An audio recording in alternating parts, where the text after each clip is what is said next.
I think it's somewhere in here. The actual listing agent made a decision where they said, we can sell your property for this.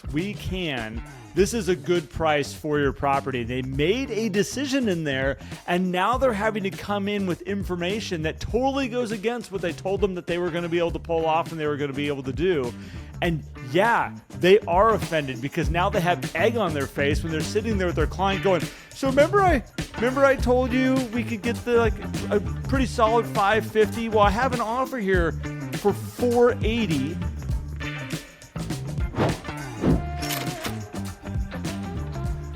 Welcome back, everyone, to Life at 10 Tenths, where we inspire you to live at the pinnacle of your ability and purpose. And we mean that. We really want you guys to be at your best, because living a 10 tenths life is about being able to look back and say, that was great. I did the things that I wanted to do. I fulfilled the potential that was within inside of me. And I know that's hard to do, but that's why we're here to talk to you guys about it. And as always, I'm Matt Pinelli, joined by the great Garrett Fry. Good morning, my friend. How are you today? Good morning, sir. I'm doing well, man. I'm excited to be, I'm always excited to be not coaching, but podcasting with you.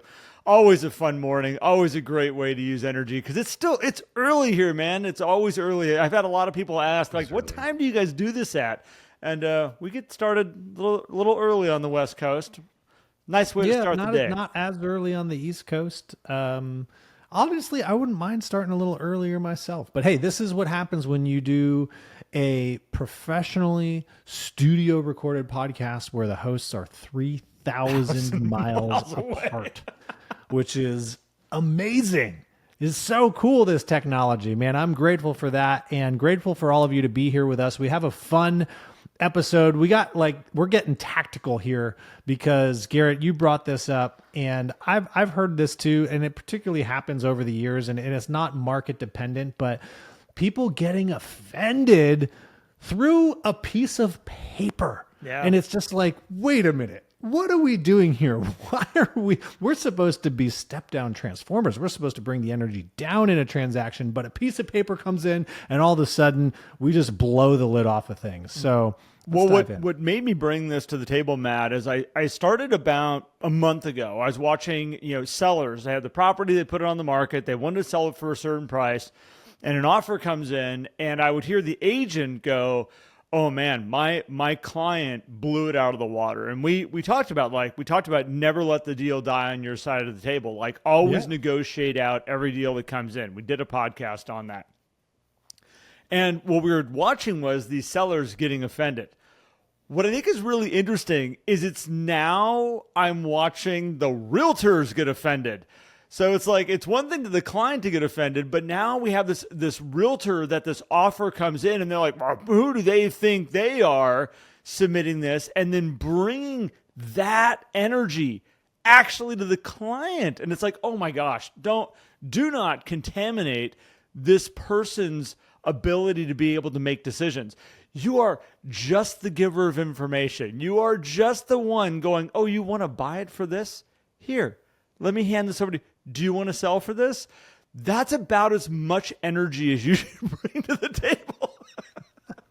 Well, I think there's two reasons why this happens. The first is probably pretty obvious, which is ego. Like, we tend to have, as salespeople, as realtors, like, let's be honest, like, we're a bit full of ourselves. We think we got it. Like, we priced this property, we nailed it, and then this guy comes in with this offer. Like, who do you think you are? What did you see? What are you looking at out there? Come on, like, you better prove why your offer suggests this. Yeah, like, you got no evidence to back this up. But then the other one, which I think is really what's going on, is fear of having this conversation with the seller. Because I think a lot of agents know that, like, when I go to the seller and I show them this, they're going to be upset. Do you know why they're going to be offended? And it's like if you're a child and you get in trouble, like, you do something and you know that your parents are going to be upset. And so you're like, oh no, and then you start to blame somebody else like it was their fault, so that when you go to your parents, it's maybe not as bad as a reflection on you. And I think agents are worried about their sellers being upset at them because they received a low offer. But I also think what's happening here is, as we talk about, like, okay, the client's the one that gets to make the decisions. We can control the process. I think it's somewhere in here, the actual listing agent made a decision where they said, we can sell your property for this. This is a good price for your property. They made a decision in there, and now they're having to come in with information that totally goes against what they told them that they were going to be able to pull off and they were going to be able to do. And yeah, they are offended because now they have egg on their face when they're sitting there with their client going, so remember I told you we could get a pretty solid 550. Well, I have an offer here for 480. And I have no way to back up that that's not a viable offer. Like, it's pretty good, but the easiest thing to do is to get offended and get weird and then go to the table going, well, who do these people think they are? Like, they don't know. Mm-hmm. They don't know what you guys got. Like, and blowing this offer out, I think that they have egg on their face. I think this is actually more so when you start to get offended by the offer that comes in, stop and ask yourself, what did I promise these clients? What did I tell them I was going to be able to do? Because I may have told them something that was mission impossible, and now I'm stuck. You know, I heard somebody say this. This is outside of real estate, but this was recently, you know, talking about, man, people are so easily offended in general these days. And I said, you know, what's fascinating about that is, to be offended, you have to give authority to the person who is delivering whatever that is that you are now offended by, meaning that you're validating that that may be true, which is why you're offended. Because if it's not true, you know, if the offer is low, let's say, and you're like, I know there's no basis for this, then there's no reason to be offended. In fact, there's a reason to feel sorry for the person presenting the offer, because it's like, man, they think they're going to start a negotiation here, and what's going to happen is they're going to get a counter at full, or maybe we might even just pump it up a little bit to give them a little nudge of saying, hey, nice try, but not going anywhere. So you have to look at that and say, if you're being offended, are you giving validation? Are you giving authority to this person or to this piece of paper that has a number on it? And that's something to think about, I think, Garrett, when you're taking offense to this. Well, and here's the whole thing is that, like, we're taking offense to somebody who said, I'm actually willing to buy it for this. Like, I am willing to buy it. Like, and that I think is, like, to blow that out of the water, or to, you know, push that off to the side. If I was a buyer in this marketplace right now, and I was looking at all the signs, all the information out there that says, what is the direction that the prices of homes are going in this market right now? Every report I've seen out there says, like, a fraction of a percent that things might appreciate in the next year. There's a very good sign that we might see prices drop. There's some markets we're already seeing prices drop. So if we're seeing that, I'm not going to make an outrageous offer on any property as a buyer. I'm actually going to protect my interests a little bit and go, if I can get it for lower, I'm definitely going to try to do that, see where these sellers are at, and let's negotiate on it. And if I can't, maybe I love the property enough, we'll bring this thing up to see if we can find a middle ground here, make an actual deal come together. But I would be setting my sellers up right now of saying, there's a very good chance, because of the market, because of where we're at, that we're going to see an offer that's going to come in a little bit low. It is just what's generated in a market like this. These buyers are trying to protect themselves, just like you're trying to protect your interests, understand where everybody's coming from. And our job here is to see if we can find common ground. That's what my role is here, is can we get a deal to come together? And it's okay if we just say, hey, you know what? Thanks so much. As we said, don't let it die on your side of the table. But there's this space here of you, again, the minute you get offended by it, the minute you bring that type of energy into it, you are not representing your client in the situation at the best of your abilities. You are clouding all the energy of what this maybe deal could be. Yeah. Well, and you mentioned having this conversation up front. I think this is very important, regardless of the market that you're in, is to say and have the conversation with sellers saying, once we go on the market, when offers do come in, there could be this or that. We could have people who do this. Even say the market's awesome and it's appreciating, because I've even seen agents get offended by full list price offers when they thought they were going to get a bidding war. I'm like, oh my gosh, like, come on, people. Like, why are we being offended? And I'll get to the theater side of this, because I think there is some opportunity for some theater that's not tied to the actual emotion with this. But talking to your sellers up front, saying we could see a whole variety of offers that come in. Our mission is to be objective about everything that comes in. And this goes back to the don't let the deal die on your side of the table episode that we recently did, which is, let's be objective. We're going to take in everything, even if it's things that we don't want, like it, we don't even think it deserves our attention. We're still just going to be very objective with it and process it. Just like if you're giving a prompt to an AI learning language model, right? It's going to process whatever it sends to you and give you a response. Like if you ever take ChatGPT and put them together and have them talk to each other, like it will just never stop, because they have to ping pong it back and forth. That's the way we need to analyze our offers, with objectivity, and just always deliver a response. And so if you have that conversation up front, then I think it will help reduce. Now, we can't control our sellers' emotions. They could be offended. Great. Yeah. But let's not ourselves be offended, which kind of gets to the theater side of this, Garrett, because I think there is something to be said. If like you send me an offer and it's low, I could be like, oh, Garrett, my gosh, man, seriously? This is the price you're bringing in? And you and I have that energy. But when I go to my seller, I'm not going to take that energy there. Well, okay, so I love that you brought up the theater side of this, because in all of my sales background, all the training that I've had, real life experiences, when you're in a negotiation with somebody, it is theater. Like there is a game that you are playing off each other's emotions. You know, they make a lowball offer. I mean, I remember back when I was selling cars, and the whole thing was they were like, well, we want to offer this. And you like fall back in your chair. You're like, you want to do what? Wait, hold on. Like arms up in the air, gasping for breath. Like, okay, I'll lose my job if I take that in there. Like there's a theater that I think that we miss out on, where we think we're just producing this lower offer and we're going to sit down with our people. And you do get a chance to actually play a little bit and have some fun with this. It is an offer on the table. Let's take it down a notch. Let's have some fun with this. See what we can do. And I'm going to present a act. I can't even talk right now. An act back to the other side. Like, give me something to work with here. Let's not get offended, but let's role play with this for a second. Have a good time with it. Send something back across the table. We'll see how they respond to it.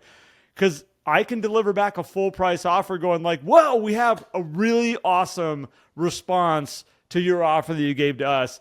And here's what it is. And they're going to be like, well, that's a full price. But, oh, I know. We're so far apart right now. This is the only way we can respond.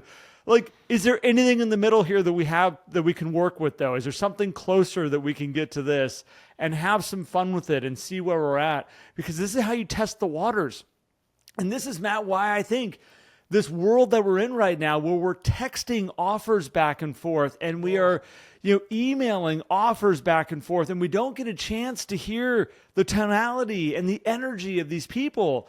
It takes away the theatrical side of being able to negotiate and have some fun with this and put deals together.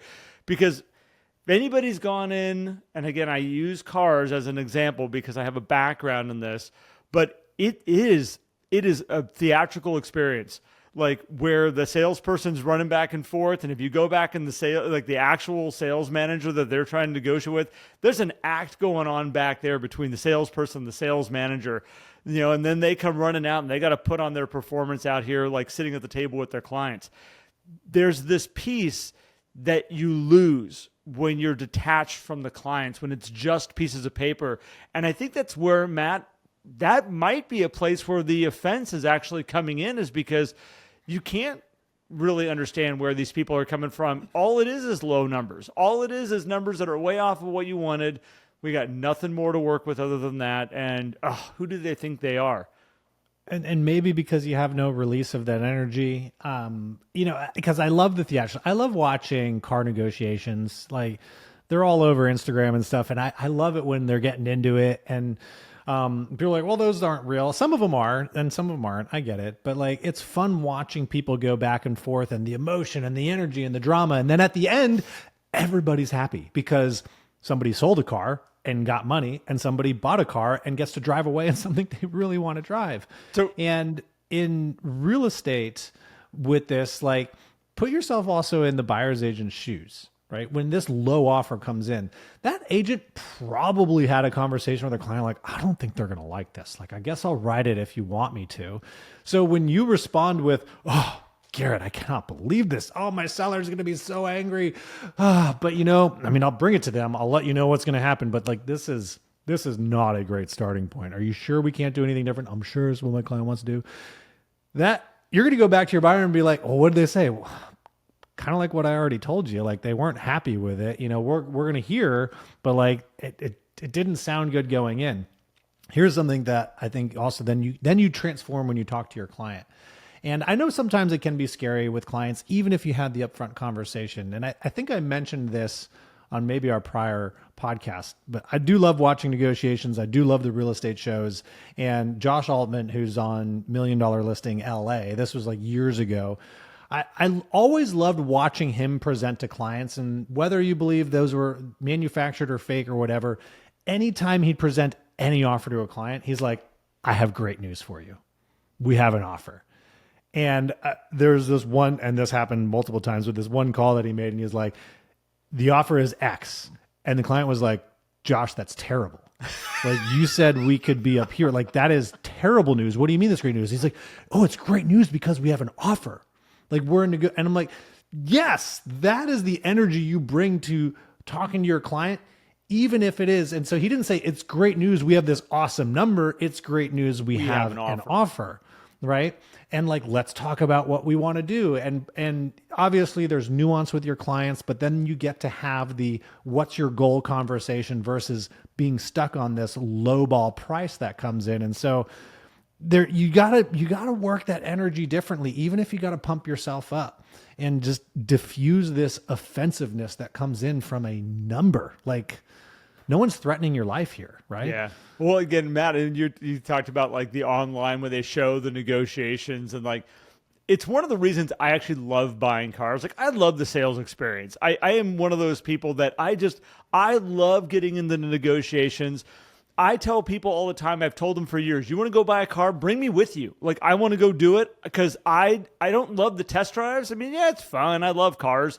But what I really love is seeing sales strategies and seeing how salespeople show up and how they engage the people that are there. And the most fun salespeople are the ones that get into the game with you and you're having fun with them. And I remember the last time I went down, we bought a car for my daughter, and we're hitting all the lots in the San Francisco Bay Area. We drove. This is what we do. It's a 2-day experience. I rent a hotel room. And we go down and we hit lot after lot after lot after lot after lot, and we basically figure out everything that's in the valley or in the area down there, and then we go figure out what car we really want. I remember sitting with my daughter, and it was a X3 is what it was, and so we're sitting there and we went out and drove it, and she's like, I really like it, but we had made an offer.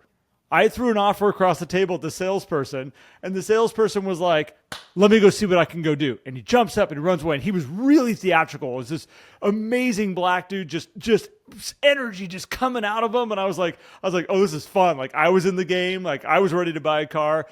And my daughter looks at me and she goes, well, what happens now? And I said, well, if he says yes, we bought a car. Like that's where we're at. And she goes, I don't know if I want that car. I'm like, whoa, hold on. And all of a sudden, like, I jumped up, I'm like, dude, stop, like, stop everything. And that energy, like, of going back and forth where I'm like, we won't buy it at that number. And he's like, oh, thanks for telling me that. He's like, where are we at? And he like ran back and sat back down. And we were in this negotiation still. And we finally came to this place of, we're not buying that car. Like, I'm like, Jocelyn, if you're not in love with it that much, like we got to move on. Like, let's go to the next place till you find something that you really are in love with. But that back and forth negotiation, if there was something there, we were going to walk out of there with the car. But a lot of it was because the salesperson and how much fun they were having with me and keeping me involved and keeping me going and keeping my energy up. This is something that I think we lose a lot of in our transactions. And Matt, this is why I love what you said, which is like, I got great news. We got an offer. Well, what are you attaching the great news to? Is it the great offer, or is it that we have an offer, we get to negotiate? In a sales situation like buying cars, the best thing you can have for that sales moment is, let's go sit down and start this, because the minute you sit at a desk, game on. Here we go. Yeah. Like, we got something to play with here. And it's a good thing. That's what they want. That's their first step they're trying to get to, as well as with you selling a home or helping people buy or sell homes. The great news is we got an offer. It's not we got a lowball offer. You guys are going to we got an offer, but I don't think you guys are going to like it. Like, take all that energy out of it, throw it out the door. Like, you've already killed the deal before you've even been able to share it with the people. Yeah. I mean, price too becomes this heavyweight, because it is, I mean, it's the biggest element of the contract. Let's be honest. Like, when you're playing with big numbers, price matters a lot. It's not the only element, but it's the biggest that people look at. But if you come in there, like you said, and say, hey, we got this offer, I don't think you're going to like it. Instead of just being, hey, great news, we got an offer. And you just go, hey, let's break it down piece by piece. Okay, price, we're probably not going to like that. So let's come back to that. Let's look at these other elements of the contract. Like, hey, do we like this? Do we like this? Hey, good terms, good financing terms, good down payment, closing date. That seems great. All right, let's circle back to the price. How are we feeling about this? Seller goes, oh my gosh, this is terrible. I'm offended. And it's like, okay, cool. I understand that. And here's the thing too. Even though we're telling you not to be offended, if your seller says I'm offended, don't say you shouldn't be offended. That's like, telling your wife to calm down. Probably something that you don't want to do, right? And so you say, okay, I totally understand that. And they're way off base. We know the data, which hopefully you do, and say, let's talk about this. How do we go back to them to keep this alive? Because we like these other elements. If they were at full price, we'd probably be, singing hallelujah and signing on the dotted line. So what do we want to do from here? And you get to break down that. You just basically brush right over any offensiveness that's coming from a number on a piece of paper, and you move into strategy. And if you're stuck on it as an agent of being offended by this, it's going to be really hard to have that conversation, Garrett. No, and I agree, and I think that just reformulating, as you said, to let's put the energy into we got an offer. I think is one of the best things you can do right now. Like that is the thing. You also brought up, Matt, which I think is really important, is the negotiation pieces of a contract. And I think sometimes we look at it as one thing: it's price. That's how we present it to our clients. Here's what somebody's offering, and what I really liked what you said is bringing it back to, here's when they want to close by. Here's what their down payment is. Here's all the different elements of it. Oh, they waived their appraisal. That's something they're willing to do in here. They waived this stuff. Like, all these pieces, when you package it all together, that's what the real offer is. And sometimes we get stuck on just one element of it. And it's not just that. There's a lot of pieces there to look out to be like, what's going to make this work for you? They're willing to do a rent back. You guys needed that. That's actually something that they, that's going to help you out with your new build that you have. This is perfect. Like, there's just elements that when they start to come into, you got to look at the big picture. So at the end of all of this, to put a big bow on what we've been talking about here, is that do not get offended. We started to watch the sellers themselves, the actual consumers of this world. We started to watch them get offended by some offers coming in. And where I started to see this transition recently was I started to hear about the actual agents getting offended. And what I would ask you is to watch your energy, check your energy, but also check, what did you promise to your clients? Because maybe you set up a situation that now you're a little bit embarrassed or nervous about. What did we promise to them? And at the same time, how are we packaging this offer that we're sending over to them, and how are we setting them up? I go back to it, Matt, and we'll wrap it up on this, is that I truly think the way that we are doing some negotiations with deals nowadays and how fast we're trying to be and how what we think is efficient by being able to just send over offers or, you know, just blast a text over to be, hey, will your clients take this? Like, without having any physical connection to these people, I think we're doing a disservice to our clients. I think we are leaving too much on the table. There's too many opportunities to make deals come together that that never get to see the light of day because we haven't been able to act out the performance. We haven't been able to show up and truly negotiate and get involved in what's really going on here. And I would encourage everybody, and if you can negotiate face-to-face, if you can find a way to do that, even if it's with the agent on the other side, to see where their emotions are at, even if you can never see the client, but at least get to talk to the agent face-to-face,